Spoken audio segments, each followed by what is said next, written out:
press release on the situation following the ceasefire agreement from 6 p.m. on 3rd of January to 1 p.m. on 4th of January 2026. In accordance with the spirit of the joint statement of the third special meeting of the General Border Committee on 27th of December 2025. Specifically, paragraph 1, both countries have continued to implement the ceasefire, resulting in a calm situation from 6 p.m. on 3rd of January to 1 p.m. on 4th of January 2026. At the same time, displaced persons have been gradually returning to their homes, while the authorities have been implementing a number of priority tasks as outlined below. First, situation of displaced persons. An additional 12,417 displaced persons returned to their homes. Therefore, out of a total of more than 640,000 displaced persons, 267,674 people, including 141,069 women and 90,670 children, remain in displacement camps. Second, the continued closure of essential public services. In Adlamanche Province, 107 schools, 10 hospital or health centers, 1 provincial administration, 1 municipal or district administrations, 4 communal Sankat administrations, and 1 administrative police station remain temporarily closed. In Mantimenche Province, 321 schools, 237 public and 84 private, and 5 hospital or health centers remain temporarily closed. Similarly, in Prabha Province, 61 schools and 14 hospital or health centers remain temporarily closed. Third, destruction of civilian physical infrastructure. There was no additional damage. Therefore, from the 7th of December 2025, damage to private property includes 323 civilian houses, 7 privately owned buildings, 5 apartment or hotels, 3 gas stations, 1 private market, 33 cars, 5 motorcycles, 1 cassava purchasing warehouse, 1 storage warehouse, 2 cell towers, 1 rice barn, and 2 animals or wildlife.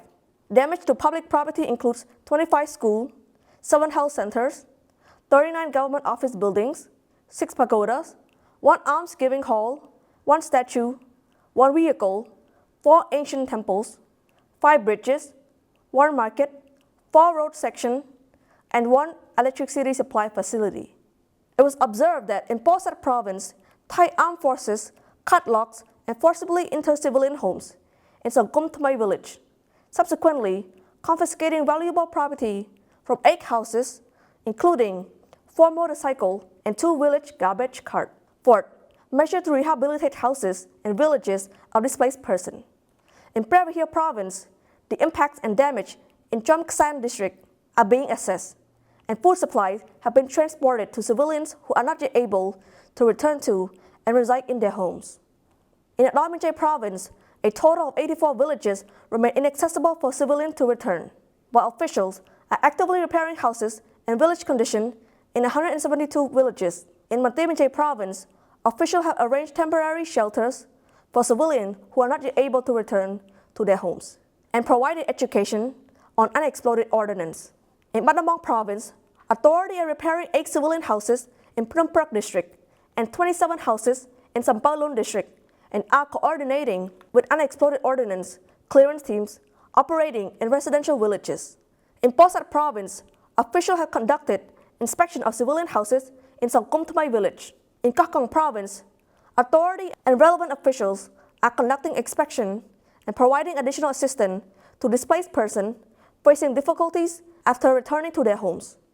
The Ministry of Interior of the Royal Government of Cambodia, in coordination with relevant institutions and local authority, is continuing its effort to restore suspended public services, facilitate the safe return of displaced persons, address damage to civilian homes and villages, support operation to clear unexploded ordnance, and implement a nationwide prohibition on the operation of unmanned aerial vehicle until further notice.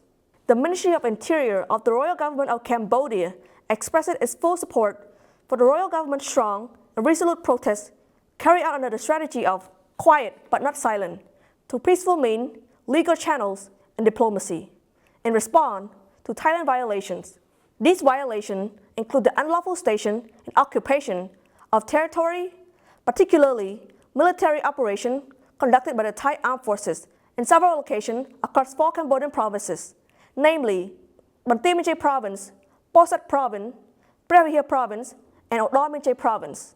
At the same time, the Ministry of Interior of the Royal Government of Cambodia categorically opposes the destruction of civilian structure by the Thai Armed Forces, which stand in stark contradiction to the progress achieved by the Joint Boundary Commissions, especially along border segment near boundary pillar number 52 to 59 and number 42 to 47. These actions have raised serious concern that Thailand is attempting to undermine ongoing border demarcation efforts through the establishment of military presence on the ground. The Ministry of Interior of the Royal Government of Cambodia, therefore, calls upon the Cambodian people to strengthen their support in principle, spirit, and stance for the royal government, particularly regarding the following 4 demands addressed to Thailand.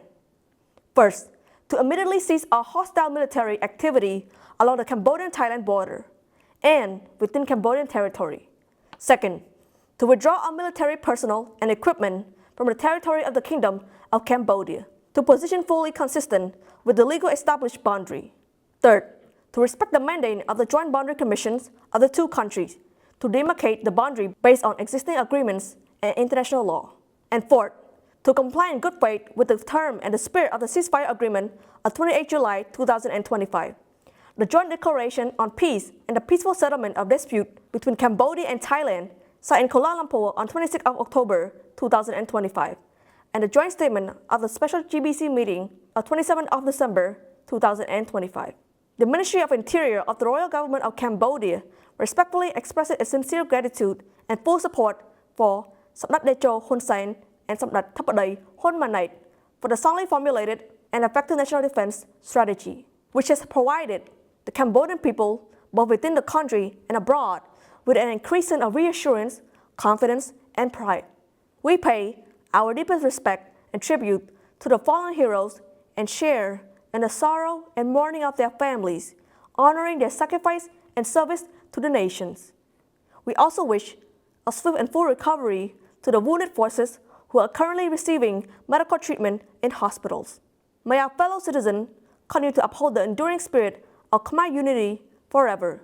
Phnom Penh, 4th of January 2026. Thank you.